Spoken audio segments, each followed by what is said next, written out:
it's time to sit back and relax with your favorite drink and listen.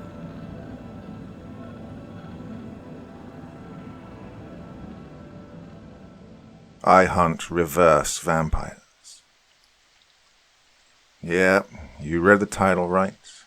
I hunt vampires, but not quite the ones you're thinking of. Yes, they are undead. They feast on the blood of humans and use sex appeal to lure in hapless victims. But that is where it all stops, for the most part. The best way to describe them is as reverse vampires. All the lore you know was created as misinformation by the many high-ranking clans. They taught us to expect the exact opposite from what they truly are. But they are still vain bastards, so they leave hints to their true nature if you know how to spot them. I could read all of their qualities and behaviors out to you like a textbook, but I want you to actually listen and not fall asleep. So I'll tell you a little story. How I first came across their accursed kind, and how my life was changed forever. I grew up in a small town in Idaho, like very small, less than 1,000 people. Most of the people who lived there were farmers. My father was a corn farmer, and me and my twin brother were his ranch hands. We were only 16 at the time and were homeschooled and, naive. At least my pop gave us the weekend off from farming and studying. Being in a tight-knit community meant everybody knew everybody. Me and my bro would walk about a mile to the corner store to get snacks most weekends. Wasn't much else to do, and the store was a local meetup for kids in my youth group. We didn't have many options in the way of girls. Our youth group had 2 of them. My brother was dating one, and the other one wasn't very pretty. But like most 16-year-old boys, we were obsessed with pretty girls, but also terrified of them. So, you can imagine my amazement when a dark-skinned beauty stepped out of the cornfield as we walked down the road towards the corner store one Saturday. Oh my God, she was beautiful. It was my first time seeing a 10 in the wild. Long black hair shining in the noonday sun, soft, elegant features and big brown almond eyes. Her skin tone was a rich brown hue that seemed to glow with an inner light. She wore a thin, light-coloured summer dress, showing off her prominent curves. I only saw her for a second, but I already had a clear mental picture of her in my head. She stood about 15 yards from me at the edge of the cornfield. She smiled a beautiful smile and turned to disappear into the corn. I stopped, dumbstruck. My brother had been walking beside me and looking down at his phone while complaining about his girlfriend. When he noticed I'd stopped, he turned to look at me. "Did you see her?" I spoke with amazement. Of course, he had not. When I described her, he laughed. "You really need a girlfriend, bro. You're so pent up, your mind is making one up for you now." Well, I must have looked like an idiot running back and forth down the edge of the cornfield, trying to catch a glimpse of her. I only stopped because my brother started filming me with his phone, narrating the whole thing for his girlfriend. I grabbed my brother and we began wrestling. Pretty normal thing between us. The only reason our fight was cut short was because a beat-up blue Ford pickup came rolling up. I almost had my bro pinned when I noticed it. It had come to a stop by us and just sat idling. We both got up and started dusting off the dirt and grass clinging to us. The tint on the windows was almost pitch black, so I couldn't see inside. "We're okay. We're just playing around," I said. "Yeah," my brother agreed. No response from the vehicle. It just lingered for a moment before driving off. After this event, I decided to keep my mouth shut. Too much weirdness for one day. Well, maybe I'd imagined the girl. What would a girl like that be doing in the middle of nowhere? The next day came and I bugged my brother to make the walk to the corner store again. It was after church, around 1 p.m. Maybe the beauty would show herself again. Soon, my boyhood dream, though, would turn into a nightmare. We were walking around the same place when she stepped out of the stocks. She was more beautiful than I remembered, and this time my brother saw her too. His mouth was agape when he turned to look at me. We just stood admiring her for a while. She gave a playful smile and began to walk to us. My heart jumped in my chest. Hi, my brother said. Damn it, I wanted to be the first one to talk. Hello, boys, she said back warmly. She had a hint of an unfamiliar accent. Maybe she was Indian or Arabian. Oh, I saw you yesterday, I butted in. What are you doing out here? Oh, I'm like a man who's to the point, she laughed. A beautiful laugh. She looked me in the eye and smiled. I've been looking for someone to help me with my tractor. She pointed to the cornfield. Do you live here? My brother asked. I thought the Springers owned this field. Oh, we bought a part of it, she said quickly. But my tractor is stuck and I need help moving it. Do you two know anything about tractors? I mean, a little, I said. Truth is, I would have admitted to anything to be closer to her. Oh, good, she said as she stepped forward to take my hands into her own. I felt heat begin to rise in my cheeks. Oh, will you come? I nodded my head vigorously, but my bro looked a little trepidatious. Maybe he was the smarter one. She turned to him and said, Oh, you can meet my sister. She's my twin, like you two. And that was all my brother needed. I could tell he was already working on how he was going to break up with his current girlfriend. Still holding my hand, she led us into the cornfield.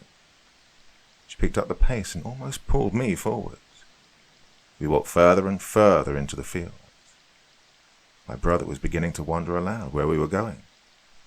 Oh, almost there, she said. I can feel them getting closer. Well, that comment should have raised some flags, but I was thinking with my wrong head. We finally broke through into a larger circular clearing. The stalks had all been flattened down, reminiscent of a crop circle. Well, there was no tractor I could see, but there were 3 people standing in the center of the clearing. They all wore white clothes, hands spread and looking up into the sky. All 3 were dark-skinned and beautiful like the girl. The girl holding my hand turned and smiled at me again. Come meet my family, she said as she pulled me closer to them. There in fact was a girl looking like she could be her twin sister, and another girl with a dark tan and bleach white curly blonde hair. In the middle stood a tall, dark, statuesque man with a close-cut beard, voluminous flowing hair and prominent muscles. His shirt was open to show his chiseled chest. She took me right up to him. I was intimidated by the tall, handsome man. He had an aura of power about him. If he was the girl's boyfriend, I could never compete. He stood quietly with his eyes closed, letting the sun warm his face and body. I looked back and forth at all 3 of them with their hands outstretched, facing the sun. What are they doing? I asked. They are basking, the girl responded, communing with the sun god. Her smile had turned from friendly to something else. Mocking, maybe. You're some sort of hippie cult, came my brother's voice from behind me. A dark look shot across her perfect face before returning to the reassuring grin. Come here and meet my sister, she said and beckoned my brother closer. She turned and spoke quietly to the tall man. Armand, I've brought tributes. His eyes fluttered and he opened them to slowly look down at us. His eyes were a brilliant green and held a quiet intensity. His stare made my heart race quicker than the girl's did. I felt the need to make this man like me. You did good, Joyty, he said to the girl. She smiled and looked away in embarrassment. Sisters, awaken for the gifts Joyty has brought us, he announced. The 2 females opened their eyes and looked at us. The blonde let out a laugh of surprise, and The twin began to flow towards my brother. My brother's face reddened as the alluring woman walked around him, inspecting him. "So, do you need help with a tractor?" my brother said, looking back at the man. "Both of you will be quiet now," Armand said. I completely agreed with him. I wouldn't talk unless he said I could. My brother quieted also. We both waited for him to tell us what to do. He looked to the girl, Joyty, and asked, "Which one do you want to keep?" She bit her lip and pointed at me. I'd never felt so grateful in all my life. Oh, I would do anything for her and him. My only regret was my brother was not chosen to be a part of whatever they had planned for me. The man sighed and motioned for my brother to step forward. "Come," he commanded gently. My brother walked up to stand beside me. The three women surrounded him. I heard a soft moan come from one of them. The man turned on me and leaned in, his green eyes blazing. He said with a clear smirk, "Whatever happens, you won't move." I froze in place. I stilled myself with all my heart. I knew I would never disobey him. "But you," he turned to my brother, "you may fight if you want." "What?" my brother said. His last words. The tall man shot out with his hand and cut my brother's cheek. 3 lines of crimson blood began to form on his face. All my brother had time to do was reach up to his cheek and give a look of horror. In an instant, the 2 twins bit onto either side of his neck. The blonde attacked him from the front, lashing out to bite his nose. He screamed as they dragged him to the ground. I saw all of this from the corner of my vision. I screamed with my brother, but I didn't move. I could hear ripping and moaning as my brother's screams turned to helpless gurgling, and then to nothing. I was breathing quickly and tearing up. My twin brother was surely dead, but I couldn't turn my head to look. Armand smiled cruelly and said, "You may look, child." And I did. My brother lay with his eyes open, frozen in a death mask of horror. His nose was missing and giant chunks had been taken out of his neck. He was covered with his own blood. The 3 women were fervently sucking and licking the blood off him like hungry leeches. I began screaming at this point. I was terrified, heartbroken, and angry. Angry at these bloodsuckers and at myself for not doing anything. I wanted to run. I wanted to hide. I wanted to fight. The beautiful woman looked up at me, my brother's blood smeared across her face. At this moment, I hated her. Her beauty no longer wooed me. I could see the monster she was. "You bitch," I growled at her. "None of that," Armand said. "Look over here, boy." My head shot back to look into his green eyes. A look crossed his face. At first I thought it was pity. Then I realized he was cringing at the sight of me. "I don't know what Joyty sees in you, but she's the reason you're not dead like your idiot brother." Armand scooted closer and put his arm around my shoulder. His breath smelled like rancid roadkill. "Thing is, we need to grow our nest back to strength. The cattle killed 4 of my followers back in El Paso. You get to be the new guy at the bottom of the totem pole. Oh, I'm sure the girls will have a lot of fun with you." He ended with a hard slap to my butt. "Maybe I'll join in too." That's when something began to change in me. All sadness left me and was replaced with a white-hot rage. Armand stepped back and Joyty swooned in front of me. She was speaking sweetly to me and telling me about how I would be changed into something new. I didn't care. I was seeing red. I felt myself beginning to move. I launched forward past Joyty and swung wide with my right. I saw a flash of surprise in his green eyes as my fist made hard contact. His head rocked so hard I saw a mist of sweat and spittle leave his face. When he looked back, his face wore an expression, a mix of incredulity and anger. His hand shot out and grabbed me by the throat. I let out a stifled choke as he lifted me into the air. "You insolent vermin. You dare strike me, you pan-shot worm." Joyty was terrified and tried to comfort Armand. He kicked her hard in the stomach. She skidded across the ground to the edge of the clearing. "We were going to save you, give you the gift of eternal life. But now I reject my offer for mercy." He squeezed me tighter. "Now I pull you apart piece by piece." It all happened at once. Armand's body shook violently and an incredible boom ripped through the air. My ears rang and birds took flight all around the clearing. I felt heat as Armand's chest erupted into flames. He screamed and looked to the side. Another blast and I fell to the ground, fire all around me.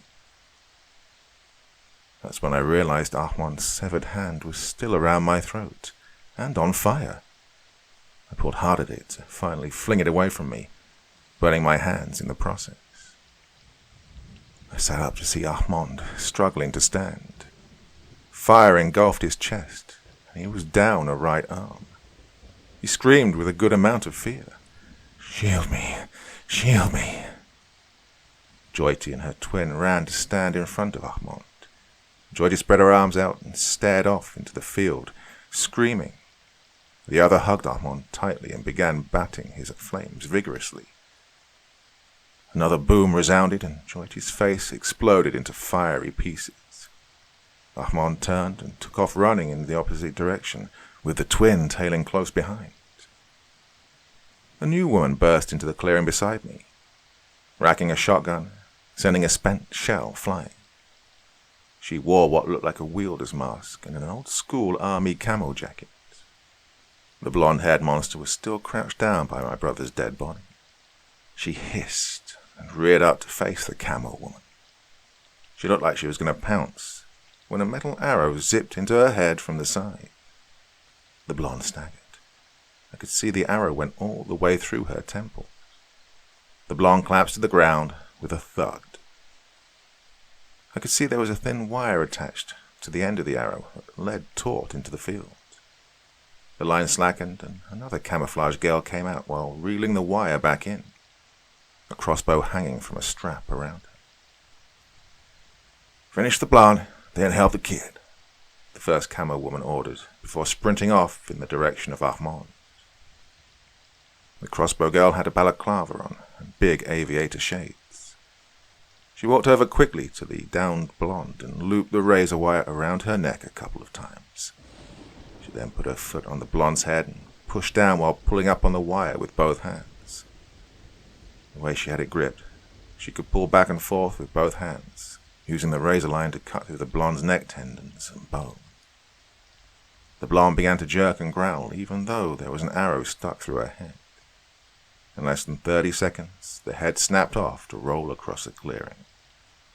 Crossbow girl stumbled back and let out an accomplished sigh. I almost felt sorry for the blonde. Crossbow girl walked over to me and removed her balaclava and aviators. She was a young girl with brown eyes and hundreds of freckles, but her face was stone cold. "Hey, sup?" she said as she offered me a hand. The girl escorted me back out of the cornfield. She kept talking on her walkie with the other woman who was pursuing Armand. When we got back to the road, the beat-up Ford was there from the other day. I was sitting in the back seat as the girl gave me water and began digging around in the bed of the truck. The inside of the truck was filled with fast food wrappers, stray bullets, and maps. "Mom lost his trail and is doubling back," the girl said suddenly, reappearing beside me. "She'll collect your brother's remains when she gets back. Oh, sorry about that, by the way." I turned to stare blankly at her. So they were mother and daughter. They went around shooting killer hippies with flaming shotgun bullets and crossbows. You're in shock. Hey, I crushed up a clonopin in your water, so drink up. I blinked. Who are you? What were they? What is... I trailed off. She put her hand on my shoulder. I winced as I remembered Armand doing the same thing. She got close and her breath smelled like spearmint instead of rot. Oh, we're hunters. Those were vampires. Mara'll tell you more when she gets back. Now, drink your water. The rest of the day was a blur. Hot sun beat down on my cold sweat, but Ma did come back, and she was more abrasive than her daughter. She told me pretty much what I told you at the beginning. These were vampires, not the night-dwelling emo kind, but the sun-baked hippie kind.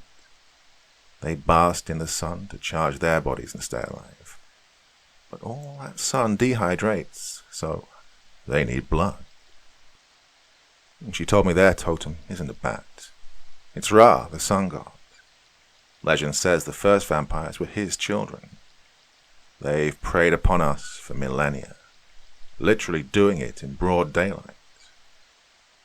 Ma took me to bag up my brother in a body bag she had with her. I cried the whole time. She didn't judge me. I'm glad she left her daughter at the truck. Celia was her name, I was told. She said my brother wasn't turned, so he could get a proper burial back at my farm. She did tell me that they'd have to make a cover story about what happened here. When I asked why, she said many vampire clans work to remain secret from the world. If the story got out, a rival clan may kill me and my family to keep the story from spreading. I asked how many clans existed. She said she was uncertain because they're so secretive. She told me Armand was actually royalty in a vampire clan. He'd gone rogue and started killing recklessly, and that's how she got onto his trail. It was getting dark and we were back sitting on the tail of the ford when I asked, "Do they hunt at night?" "No, very rarely," Ma said in a gruff voice. They lose their charm ability and freak strength. Also, they sort of glow from all the sun they absorb. "Twilight got something right," Celia said. I snorted a laugh, and the grief left me for an instant before flooding back in. I turned to look at the body bag loaded behind me. "I need to get home. I need to tell Dad." I started crying again. "Listen, kid," Ma said sharply. I turned, blurry-eyed, to face her. "We have ways to make you forget this day. We can make your pa forget this day, too. We, have the, technology. I can make it seem like an animal got your brother, or a car hit him. I can convince the cops, too. It'd be easier in this area. You probably have one anyways." She jumped down from the tailgate to stand and face me clearly. "But hey, I can feel your anger. You broke free of the charm of a royal vampire. You punched the asshole in the head. I think you want to remember. I think you want to be angry." I wiped the tears and snot away. I was intrigued by Ma's proposition. I wouldn't ever have to remember the sight and sound of my twin being killed beside me. I could forget how I felt so helpless. I could forget Armand.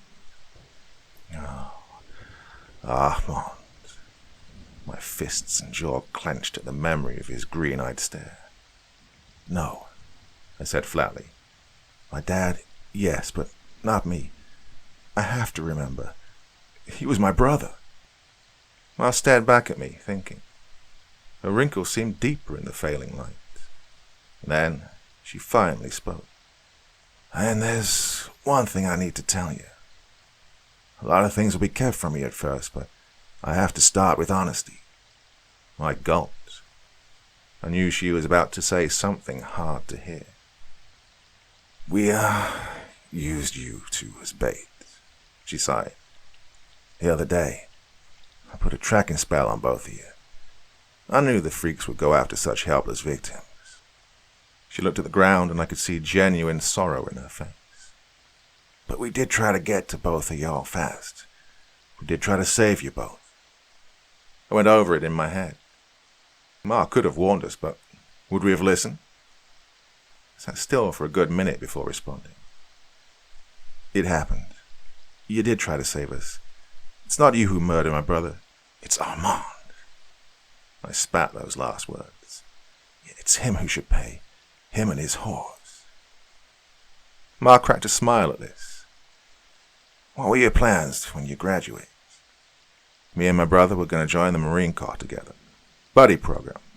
Like my dad did when he was our age. The twinge of sadness stabbed my heart again at the thought of him. Ma pulled a card out of her back pocket and handed it to me. It was wrinkled and old, with a 1-800 phone number on it. In 2 years, when you graduate, and you want to forget all of this and move on with your life, you call this number, and someone will come to take those memories from you. She snatched it back and quickly wrote a number on the back side of the card. If you graduate and you still feel angry, and you want to do something with that anger, you call me. So, that's my first story of how I got on the path of being a hunter. I was dropped off at the house, and Ma took Dad inside to talk. When I came in later, he was crying about his boy being hit by a car. When the sheriff arrived, he was soon thinking the same thing. Some sort of magic Ma used. Magic. It gets crazy. Well, I guess you deduced which phone number I called the day I graduated. Also, we don't call them vampires. They go by a bunch of different names. The most popular one is the anagram Mavrip. I think it sounds stupid, so I just call them Mavs. Easier than reverse vampire. So maybe I should have started the story with that, but you wouldn't have known what I was talking about. Anyways, stay tuned. I've got a lot to teach you, if you're willing to listen. Part 2. 2 Boots. Now that the pesky origin story is out of the way, I can get to the juicy bits. I can tell you how a black limo picked me up a week after I called the number Ma had left me. I half expected Ma to pull up in her beat-up Ford, but a blacked-out limo was a welcome surprise. Oh, I'm Taylor, by the way. My late brother was Tyler. I didn't think my name was important at first, but if you've stuck around this long, it's only fair to know. Well, anyways, when I sat down in the air-conditioned limo, I was across from Ma and some black guy in a nice suit and a shaved head. The limo was strangely well lit, leaving no shadows, almost like a hospital room. There was an awkward amount of time where we just sat across from each other. Ma stared intently, even nervously at me. The man hid behind dark shades in a blank stare, taping his fingers on his knees. This one broke Armand's charm in broad daylight, the man said in an unnaturally deep voice. It actually made me jump. I tried to cover it by rubbing my arms like it was cold. Sure did, Ma replied. Smacked him right in his smug face, too. The imposing man leaned forward and sniffed the air. I could see my uncomfortable image clearly in the reflection of his shades. You a tough one, boy. Another awkward pause until I realized he actually wanted an answer. I'm tough when it counts, sir, I said while trying to keep my voice calm. The man leaned back, sighed, and turned to Ma. He smells like a bitch to me, he stated coolly. He hit a button on a panel beside him, and my door flung open. Get out, he demanded harshly. Well, I'll have a tech mind wipe you later. I sat dumbstruck. I'd waited 2 years for this. Now I was being dismissed like I didn't take this seriously. It was a test, yeah, a mind game, just like the mind games Dad told me about in Marine boot camp. No, sir, I said. I want to kill the things that murdered my brother. In an instant, the man was across the small gap between us and had me by the throat. His teeth gritted, veins showed prominently in his neck. You don't say no to me, bitch boy. You are nothing, and I owe you nothing. He reached his free hand out and slammed the door back shut. If you want to stay in the car, then stay. It's soundproof anyways. I'll wipe your mind right here. You won't even remember your brother when I'm done with you." His shades slid down and I caught a glimpse of his green eyes. Flashbacks ensued as I pushed him back with all my strength. He landed back in his seat and I launched after him, ready to deliver my signature right hook. "Stop," he said firmly. I stopped. My eyes widened as I realized what this feeling was. I was charmed. It was a trap. They were monsters all along. I tried to push through like I did with Armand. But with Armand, it was like moving in quicksand. With this guy, it was like being stuck in hard concrete. The man took off his shades completely and smiled. "Can you hit me? Or is your will too weak? Maybe the fire in your heart has dimmed these past few years. I can just erase your brother from your heart, so you have no reason to fight, if you like." I screamed a deep scream at him. I tensed and pushed, but I still couldn't move.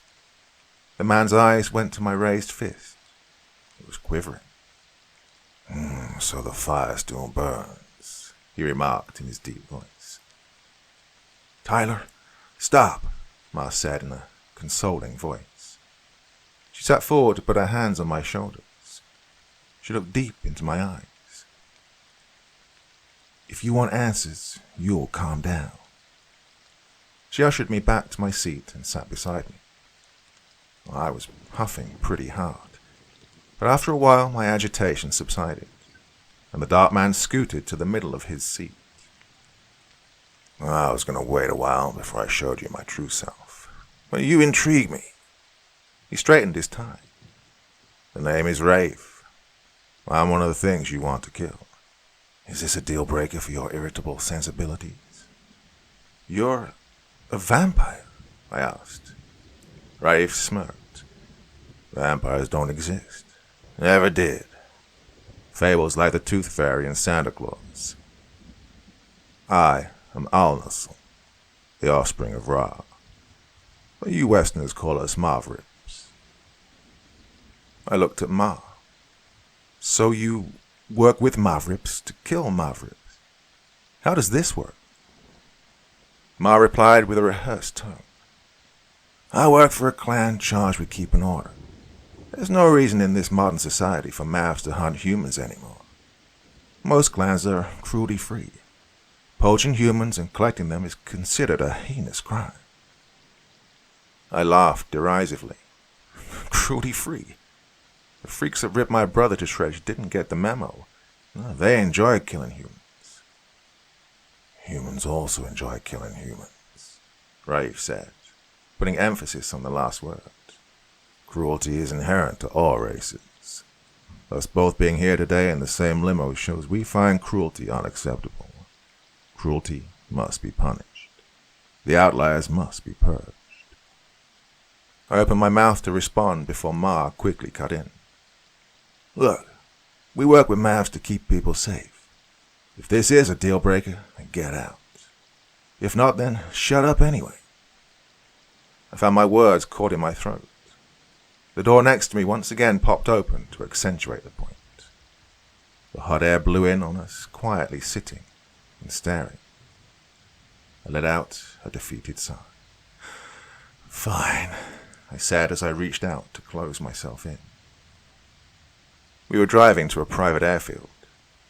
On the 3-hour ride over, I was told to consider carefully. I could refuse to step onto the plane with no hard feelings. I would even be able to keep the memories I had. But once I got on the plane, I would not be given the chance to leave for the next 4 years. Attempts to escape would be dealt with harshly. It really was like going into the service. When we were on the plane, I asked, "Where are we going?" "No," Ma scolded. "The talking back and tests are over. You shut your damn mouth. This is a secret society. You learn things when we deem you learn them." Rafe must have snuck up behind me, because a bag went over my head and something sharp poked my neck. I was out like a light. When I awoke, I was in a high-ceilinged building with cement floors. I was surrounded by 9 other people around my age. 7 boys and 3 girls in total. We all wore grey sweats and all looked groggy and confused. This is when the next month of my life melted together. 3 instructors burst through a side door to scream and PT'd us non-stop. All 3 were lean and well-muscled. Their psycho energy was ungodly. We fully believed all 3 were Mavs or some other freaks of nature. They started the day cranked to 11 and never came down. We all lost our cool with their harassment at some point. I pushed one away from me only to wake up hours later with a mild concussion. And this went on for 16 hours a day. We had breaks for eating and showering and 2 separate rooms for sleeping, but other than that, there was nothing but screaming and exercising and hand-to-hand combat training. We were referred to as cattle and bait. The instructors never used names and seemed to genuinely hate us. We could only refer to them as instructor, sergeant instructor, and master instructor. Master instructor being the loudest and cruelest. There was no mention of mouths, no mention of being hunters, no mention of anything. Just day after day in a windowless building being torn down physically and mentally. Any resistance to training was punished brutally. By the end of the month, we all looked gaunt and extremely pissed off. After what seemed like an eternity, all 3 of our instructors walked out of the room. We all stood at attention, terrified. We'd never been left alone. It had to be a trick. And in walked Rafe in his 3-piece suit. I felt relief. Finally, some answers. I thought they were never going to address why we were really here. Raif told us we'd be entering the 2nd phase of training, intel and weapons. He escorted us out of the room, which led into a much bigger room. I believe it's used to be a hangar for jetliners. Every day that we woke up and entered the hangar, the interior layout would be changed. Movable walls like the ones seen on movie sets sectioned off different areas for training. It also housed its own indoor firing range. In class, we learned more about our enemy. Firstly, they didn't have fangs. Some of the more demented mouths sharpened their teeth to break the skin easier. Their tongue mutated at the end into 2 barbs, reminiscent of a snake's forked tongue. The tongue had hollow cartilage in the tips that acted like straws to suck blood. Secondly, only decapitation and fire had any effect on killing them. They had an incredible regeneration power. The shells Ma used were loaded with dragon breath incendiary rounds. My cattle buddy, Mark, said they were like trolls in D&D. I didn't know what he meant, but maybe it helps you understand. Thirdly, all mouths can turn humans into new mouths by having the human consume their blood or tissue. But this would only cause the human to half-turn. The half-turned would lose higher thought process and become feral. Only an ancient mouth could completely turn a human into a new mouth. And lastly, contrary to popular media, it's not sexy being a full-blown mouth. Now, mouths have a magical charm ability on humans. You already know some humans can fight it, but once you're turned by an ancient mouth, you are completely under his command. You are in thrall to his every whim. The head mouth can read the minds of the ones he's turned and control them at any time from any distance. This makes them incredibly organized. Now I need to tell you about Mark. Yeah, it's a harsh segue, but you need to know his story. Actually, the only fellow cattle you need to know out of the 10 of us are Mark, Vaus, and Mika. Mika was a badass. Now, I don't want to spoil her story just yet, so I'll circle back later.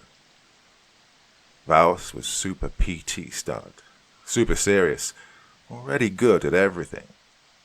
Looked down on all of us, especially me and Mark. Talked little, but did tell us he'd trained his whole life for this.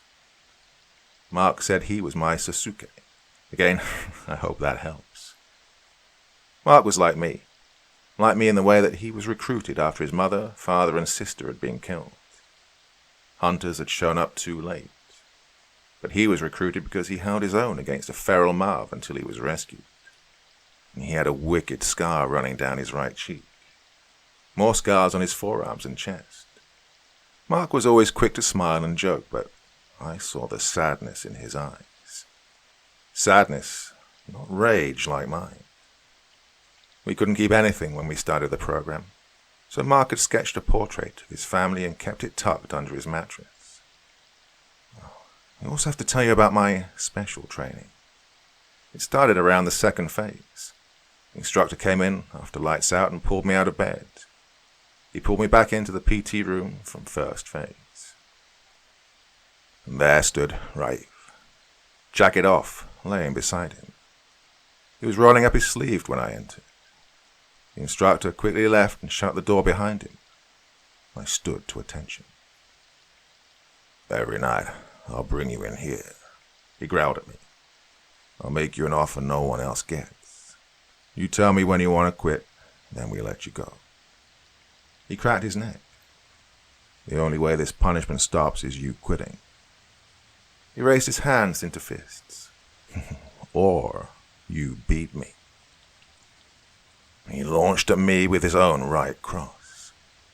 He wasn't charming me, so I reacted quickly and ducked. Even with all my training, I could not keep up with him. He was so fast and his hits were so powerful. Even blocking an attack rattled my bones. The first time, I was in a bloody pile on the ground within a minute. The instructor came back in and knelt beside me.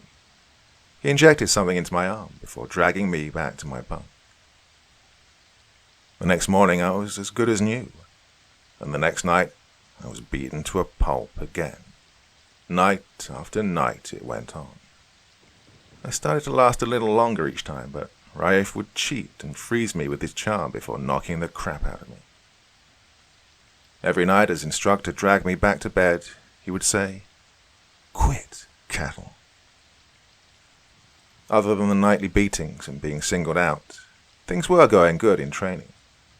Maybe I was losing my mind. I was actually enjoying the weapons training. All 10 of us were at the shooting range firing crossbows. Master instructor giving gruff commands. But even this relative peace couldn't last long. In the middle of shooting, the hangar's intercom squawked to life. "Instructors, this is not a drill. All personnel prepare to repel hostiles." We all froze and turned to look at Master Instructor. We were all wondering if it was another mind game, but we quickly saw it wasn't, because Master Instructor didn't yell or call us cattle. "Training's over, hunters. Grab the shotguns and pistols. Load Dragon's Breath and slugs. Pistols for headshots at close range only. Rally on me. Go." Pandemonium broke out. All 10 of us hustling to the gun lockers and spilling out shells from boxes. Once we were all loaded up, we circled around Master Instructor. We rearranged the shoot house for training later today. On the other side of that maze of walls is the office section. If we have an emergency, it'll likely come from there. Now, stay on me. Check your corners and muzzle awareness. And with that, he turned to jog to the opening of the shoot house maze. We all followed to stack up on either side of the doorway. I was second in the stack behind Valos. I heard crashing and footsteps coming from within. All my muscles tensed. That's when Sergeant Instructor limped into view. His face was iron, but he was covered with blood and nursing a leg. "At least 3 mavs. About a dozen half-turn. They're looking for something. Taking prisoners. Close, behind me." He spoke quickly to Master Instructor on the opposite side of the doorway from me. A scream and a boom followed immediately as the wounded Sergeant Instructor was flung through the door, blood trailing behind him. Before even Master Instructor could react, Vaos was through the door firing back at whatever had killed the sergeant. Not to be shown up, I followed close behind. Vaos had already downed a Mav, evident by a flaming pile of blood-spattered walls. A crazy-looking half-turned, charged into the kill room from an opposite doorway. Both our shots Incendiary and buckshot smashed him simultaneously.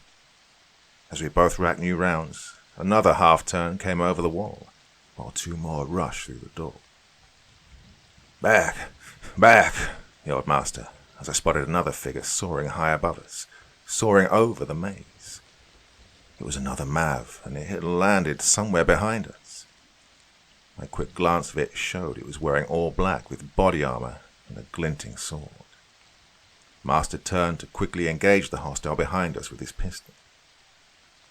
All the 8 remaining fellow cattle students that hadn't entered the maze were quickly under attack by the sword-wielding enemy. Master had left us in the maze to assist his students.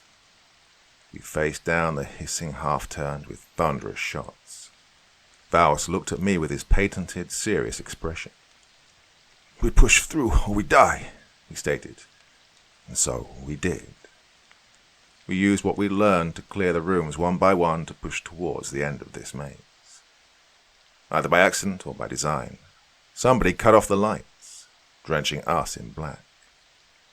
This made the half-turn glow with an orange, unnatural light. We moved silently, easily spotting them before letting loose with a crack of fire. Vaus would drop them with a fiery volley, and I would roll up to blow their heads off while they squirmed on the ground. Finally, we spotted the exit.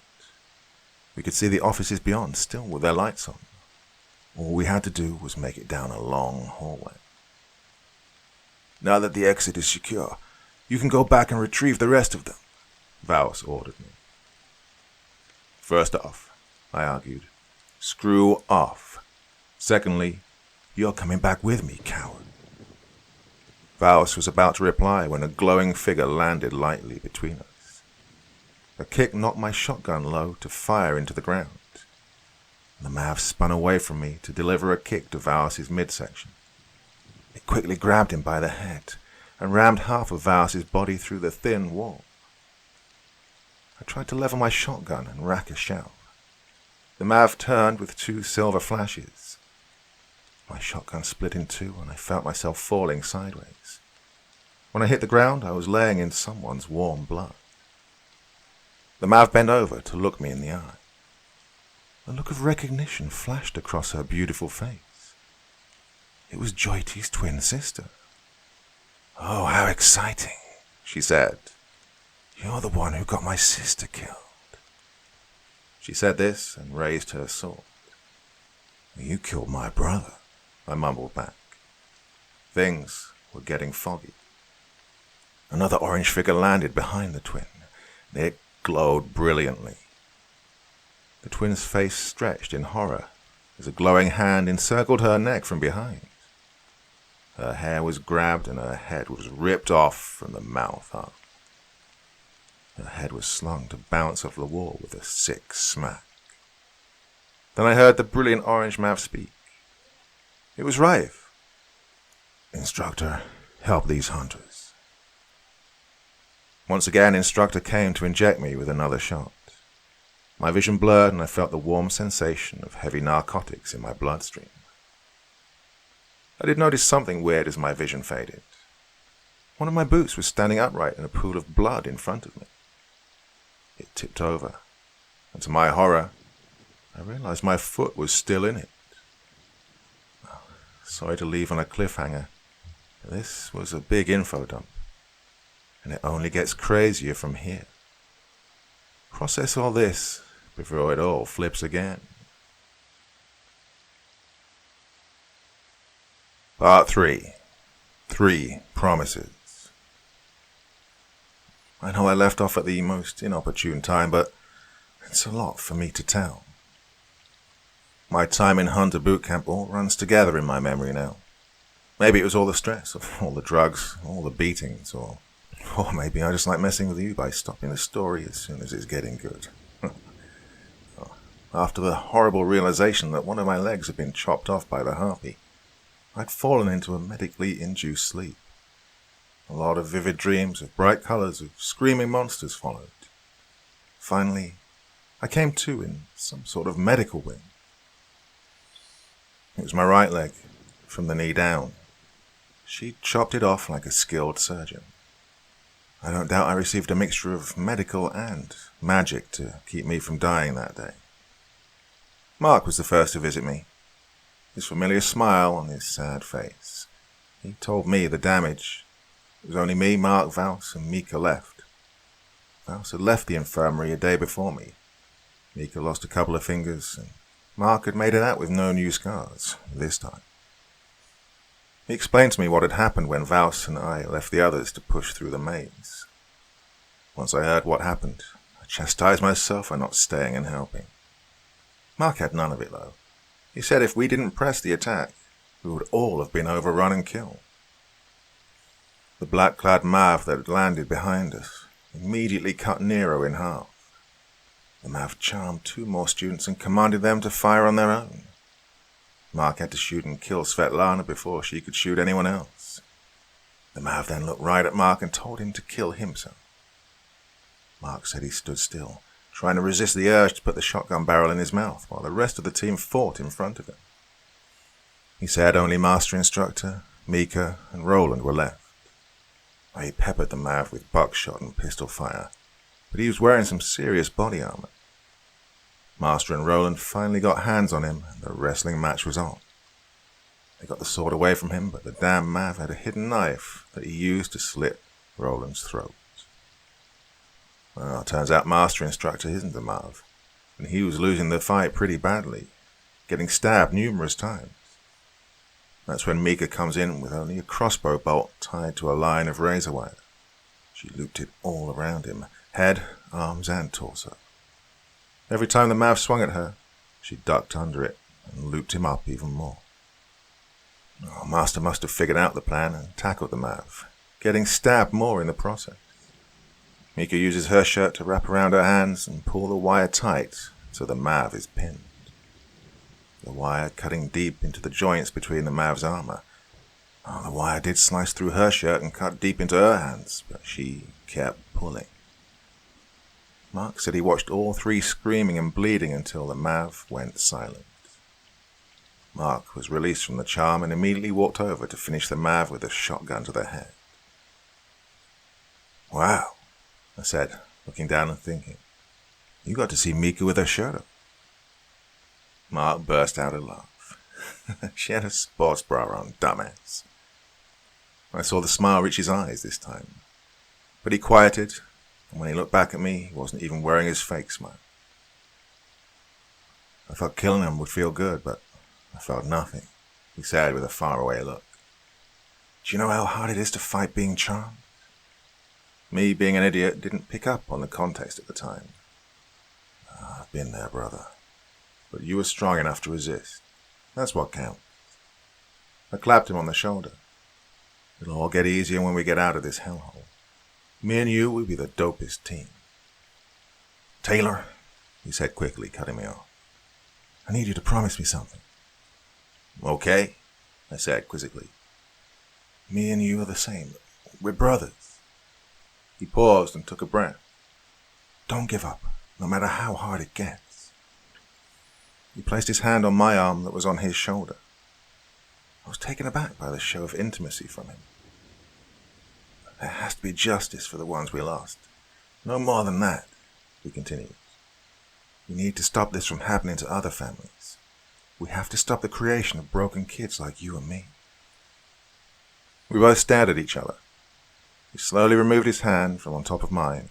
His intensity returned to downcast once again. I promise, Ma, I said firmly. We'll both save people and avenge our families. He gave a slow half smile and stood up. Remember your word, dumbass, he said as he walked to the door. I was confused by the way he was acting. A thought occurred to me. He was torn up over having to kill Svetlana. Hey, I said as he opened the door. He half turned to look at me. You did the right thing. Svetlana would have forgiven you. Don't feel bad about it. Here's the thing, bro, he replied. I don't feel anything. And with that, he slipped out the door, leaving me to run through this conversation millions of times, wishing I could have said anything different. Later that day, nurses came in and fitted me with a prosthetic leg. The leg was made out of a super light metal with runes scratched all in it. Once it was attached, a woman knelt down and whispered into it for an awkward amount of time. I just sat there quiet as the woman prayed over my new leg, and the other 3 nurses hummed in unison. Finally, the whispering and humming stopped. The woman spit a command word at my leg, and suddenly it took the weight and form of my real leg. I could even feel my toes. "This is only temporary, boy," said the lead nurse. "Rafe wants you up and ready ASAP. Illusion and sensory spells like this run out fast." And with that, they left, leaving me to walk around the med bay with my new magic leg. I have to admit, I looked like the biggest idiot, kicking around and having imaginary fights with my sweet new leg. And that's when Instructor walked in. I quickly went to attention, and he pretended he didn't see me kicking the air. "Rafe wants you," he said. He waved for me to follow, and we walked through the long hangar. It was completely empty and clean. "How's Master, Instructor?" I asked. "Didn't make it," Instructor said flatly, not turning to look at me, just keeping the same quick pace. After a couple more steps, he added, "He died for you, Carol. You better all be worth it." Instructor led me through a side door to the hangar. I hadn't seen the outside in months. The burning sun hit me full force, causing me to shield my eyes. We were in some sort of arid climate. I looked around to see flat land, dirt, and splotches of shrubbery as far as the eye could see. Reminded me of where Walt and Jesse cooked meth in the RV. Instructor continued his pace towards the horizon, marching right towards the setting sun. I was still partially blinded and used the instructor's shadow to let my eyes adjust. Finally, we came to a stop. I looked around Instructor to see Rafe, standing with his back turned to me, facing the dying sun. His arms were outstretched and he was shirtless, soaking in the last of the lights. He turned to face me. His muscled body looked to be carved out of obsidian. "Last chance, Cattle," he said. "This is the last of our meetings. The last chance to quit." I half expected this sort of crap from Rafe. Fighting me right after I lose my leg. I launched forward after him. The initiative would go to me. He looked me in the eye and commanded, "Stop." I pushed through his charm. I realized the charm was less effective when you expected it.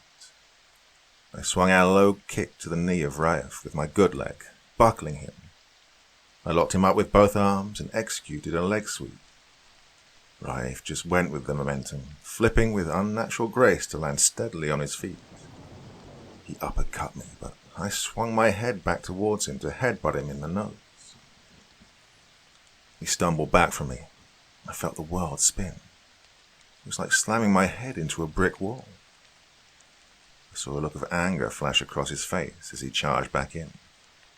I raised my guard, but Rafe came in with a devastating, sweeping kick to the inside of my fake leg. The magic sent a shock of pain up my body as my leg flew off me into the air. I landed hard on my chin. I looked up at Rafe's feet and cursed. "You cheating asshole." Rafe calmly walked over to my discarded leg and picked it up. "I actually had no intention of fighting you, boy. I just wanted to talk." He looked at the leg, then down at me. "So I'll hold on to this for the time being." He hunkered down next to me, just out of grabbing distance. "Save your strength. Your last fight will be tomorrow night, at 3:00 a.m., when a Mav's powers are at their weakest." "Just let's finish this here," I grunted. "Give me my leg back." "Oh, you're not fighting me tomorrow, boy. I've been training you for this new fight, slowly building up your resistance to being charmed, trying to give the lamb a weapon before he's led to slaughter." He got up and stretched, turned and began to walk away. One more chance to give up. "At least give me my leg back," I screamed. "This is my property. Your leg was incinerated yesterday," he said, holding the leg up. "Quit, Carol." I started crawling after him, The sun was low and he was starting to let off an orange glow. I won't give up. I promise you that, you glowing bastard. Well, I had to crawl about a quarter of a mile to the hangar. Then all the way through the hangar. Finally to the room with my bunk in it. Mark saw me and helped me hobble to my bed. Vals was already there, sleeping. He turned to give me and Mark the stink eye before turning around to sleep. I told Mark everything. All the special training the sadist Raif was giving me. How he stole my leg and kept badgering me about quitting. How he had some big final fight with me tomorrow night. Mark just listened and let me vent all my curses and frustration. At the end of my tirade, he asked, "But you remember your promise? The one to never give up?" I looked at him sincerely. "Yeah, bro, never. Screw that bald-headed bastard. We're going to crush this training." He smiled back weakly. "Good. That's your promise to me. Now, go hit the shower.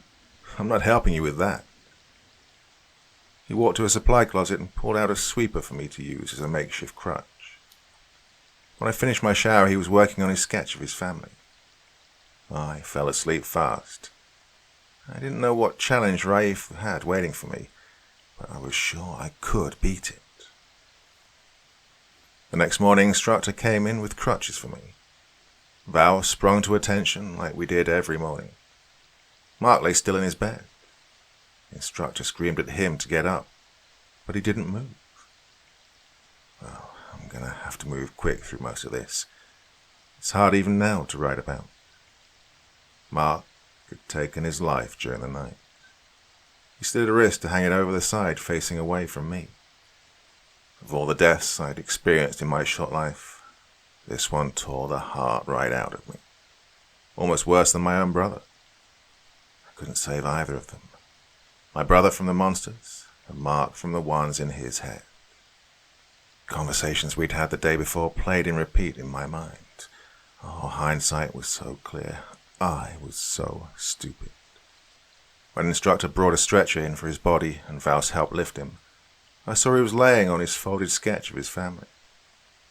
I picked it up and unfolded it. It was a beautifully realistic drawing of his family, smiling and posing. But a new addition had been added.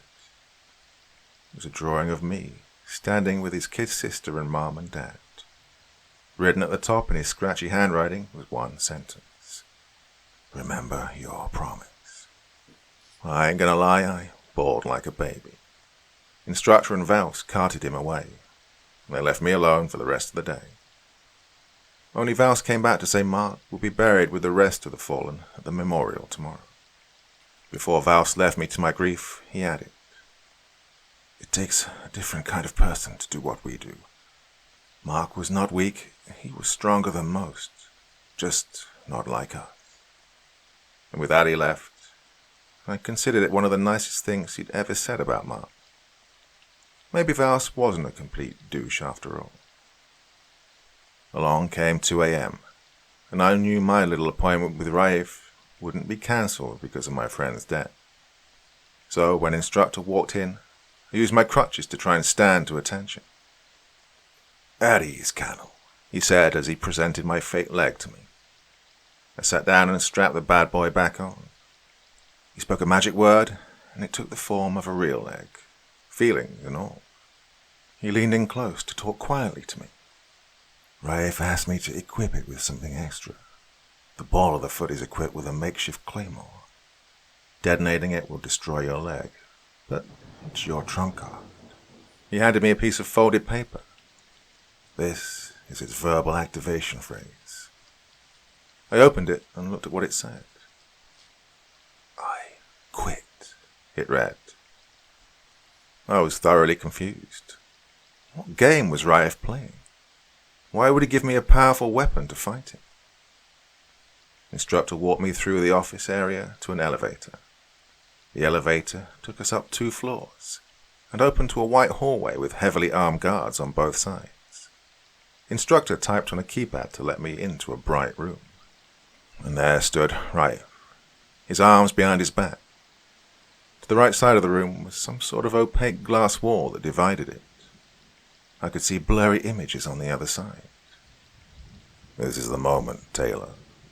Everything that has happened is built up to this. All the horror, all the training. I began to take a fighting stance, and Rafe raised a hand. No, you are not fighting me. Rafe clicked a remote, and the blurry glass cleared up to show someone in kneeling position on the other side of the room. I turned and looked close. It was a large man kneeling down, with his long black hair covering his face. His hands were restrained behind his back with a thick, looping metal lock. The man looked up and sniffed the air, a thick metal collar around his neck. It was Armand, beaten and dirty. He spoke in his buttery voice. I smell cattle on the other side of the glass. Did you bring a snack to tempt me, right? I was enraged. This asshole was here. For how long? This is why we were attacked. His brood was looking for him. We've held him here for about 3 months, Rafe said, as if he was reading my mind. I've been torturing him for information on his master's whereabouts. Armand is not an ancient Mavrib, yet his master freed him so he could go out and cause havoc. He granted Armand free will centuries before he was mature enough. His master is just as responsible for the death of your brother as he is. I looked at Rafe. Let me torture him. I'll get you what you want, and I'll kill him. Rafe chuckled. I don't doubt you can give me what I want. I've tortured him in ways so debaucherous you would faint. He's not bent or given in, but he knows I'm done with him. I was going to execute him tomorrow before the memorial. So, why am I here? I asked. You're the carrot, he replied calmly. He agreed to give me the location of his fellow disciple, another apprentice to his rogue master. I'll try torturing answers out of the new apprentice. The only way he would agree to give me this information is if I offered him you. Before I could answer, he continued. You see, Mavribs have a code of honor of sorts.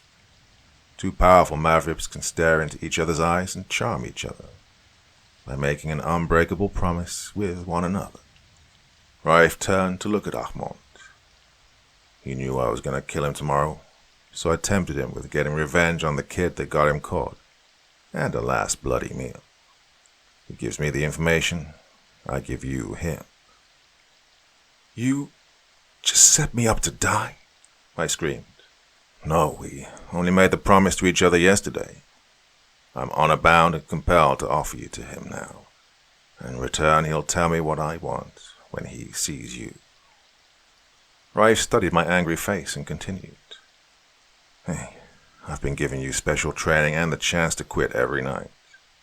I've pushed you harder than any cattle. You're practically impervious to being charmed. All this time, you never quit. And now you're scared because it's Armand and not me. I am not scared, I spit back. Good, Rafe said, pushing his shades up. Doesn't matter if you accept anyways. I made a promise. I have too, I stated back flatly. Well, I try to keep these segments short so you can all digest them in little bits. In the next one, we'll have way more action, I promise. I'll try to get back to you quickly. Next up, my fight with Armand. Part 4. 4 beeps. Okay, we are back. Time for the fight. But first, let me go on a long, drawn-out flashback of another person I haven't told you about. It's pretty important to the fight that's about to happen, so I'll give you some context and maybe get to the fight next time. I'm kidding. Let's get right to where we left off. I stared at Armand on the other side of the glass. He couldn't see me, but he could smell me. So you brought the twin boy, the one whose brother screamed so shrill when he died. Armand smiled a sly smile. didn't even fight back. Do you have more fight than him, boy? Did I help make you a man? He mocked with a condescending tone. Let's get this over with, I told Raif, while staring daggers at Ahmond on the other side of the glass. Wait, Raif said. The deal is just you and him in the cell.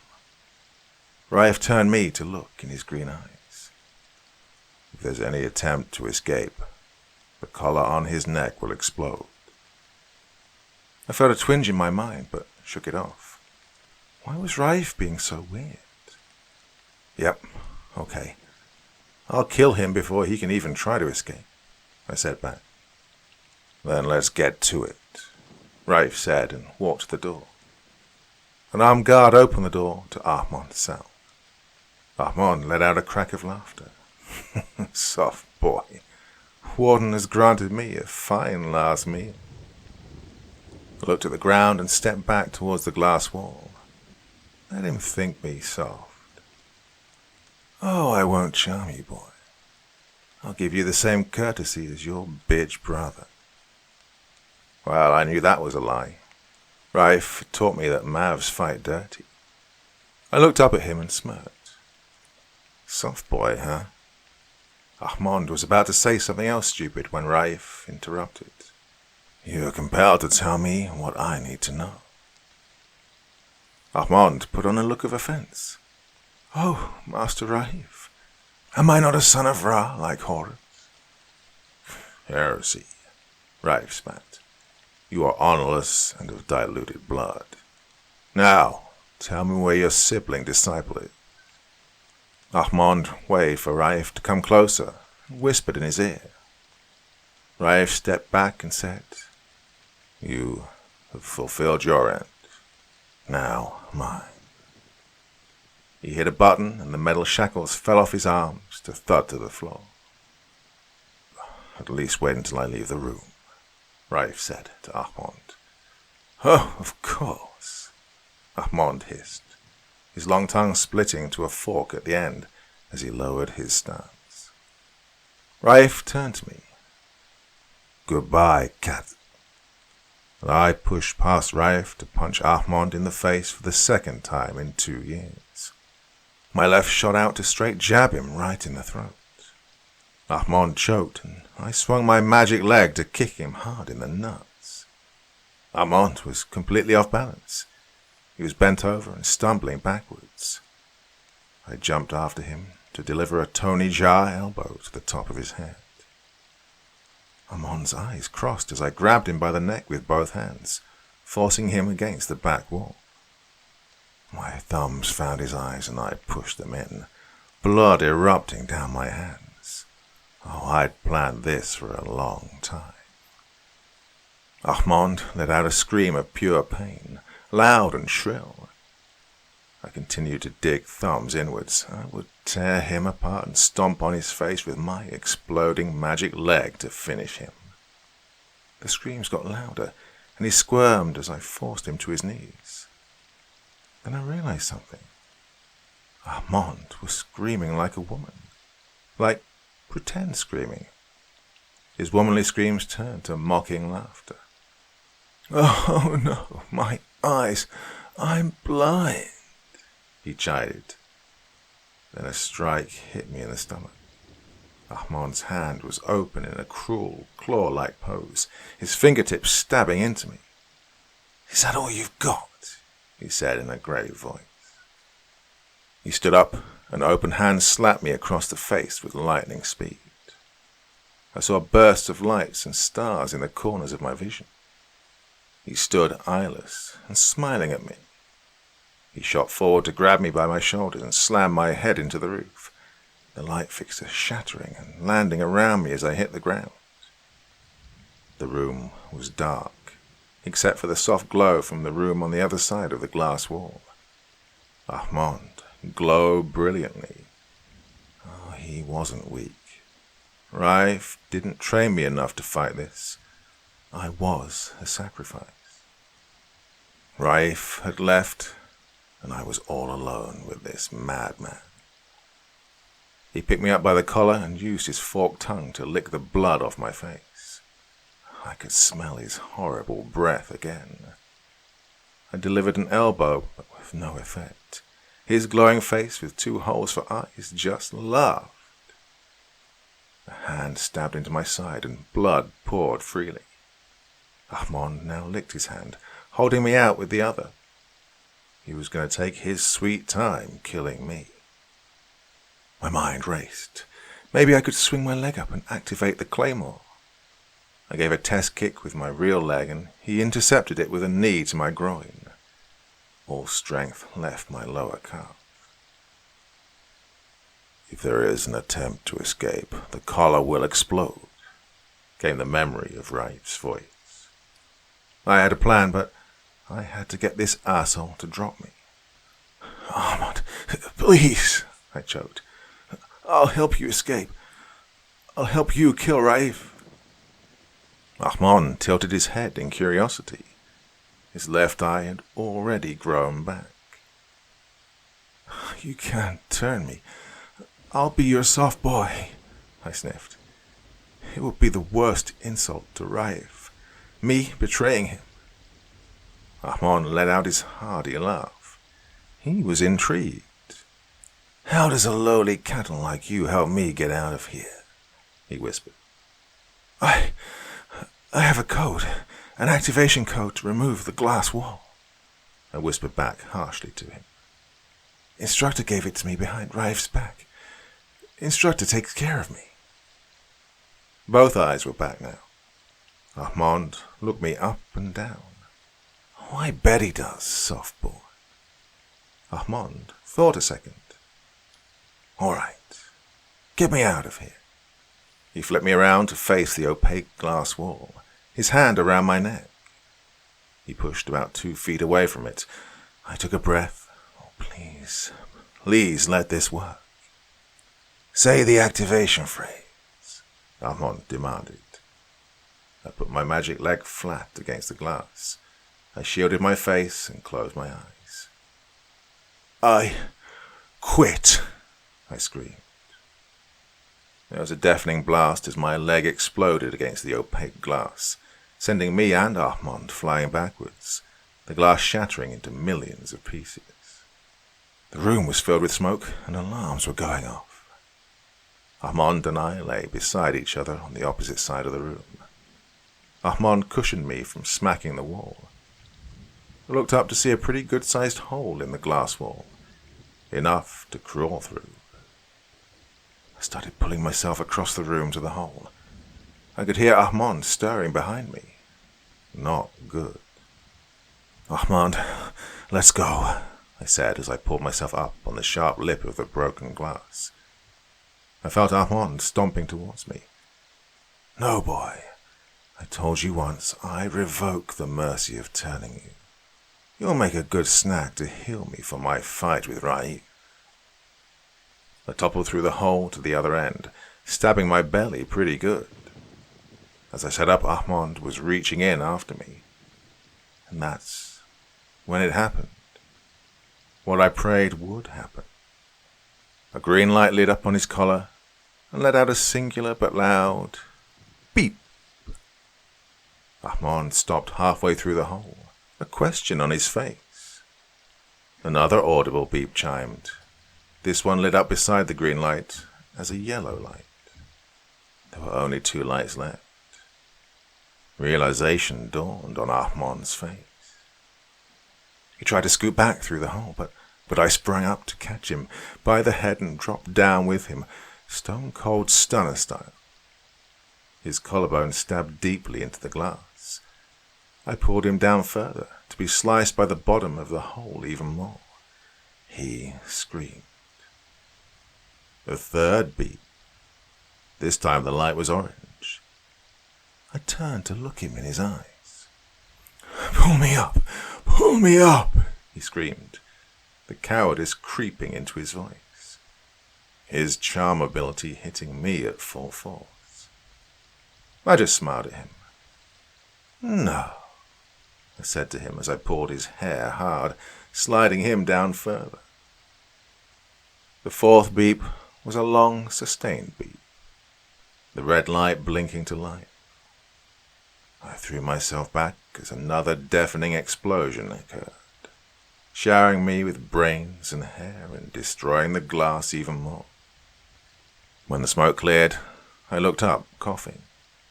The other half of Ahmond's body was on fire. His head was pink mist all over the room. I lay down and shut my eyes. Did Raif compel me?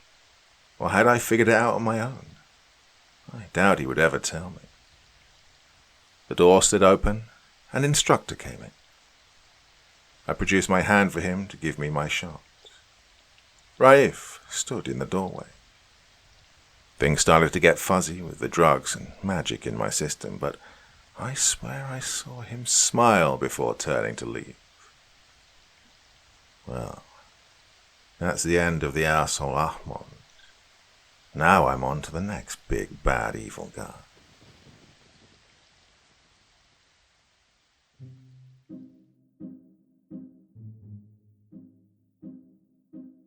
So there you go. An 80-minute vampire story. Well, kind of a vampire story. Now, I got into a little bit of trouble with you all over on my second channel earlier in the week when I advertised the story as being a vampire tale, when in fact it was a werewolf tale. You know what? I cocked up. Right at the last minute, I forgot it was a vampire. I forgot it was a werewolf story and said it was a vampire one. And yeah, people got really upset about that. Well, I'm sorry indeed. Well, what am I going to do? I'll tell you what I'll do. I'll record an 80-minute vampire story for you for your Friday evening's entertainment. That should make things right, yeah? No? Oh, well, I tried my best.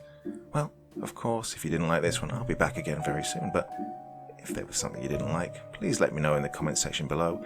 If you liked it, let me know about that too. Oh, another Friday evening. These weeks are just rolling past so quickly at the moment, aren't they? Well, better times ahead, everyone. Let's hope. Well, until the next time, wishing you all a lovely weekend, very, very sweet dreams, and bye-bye.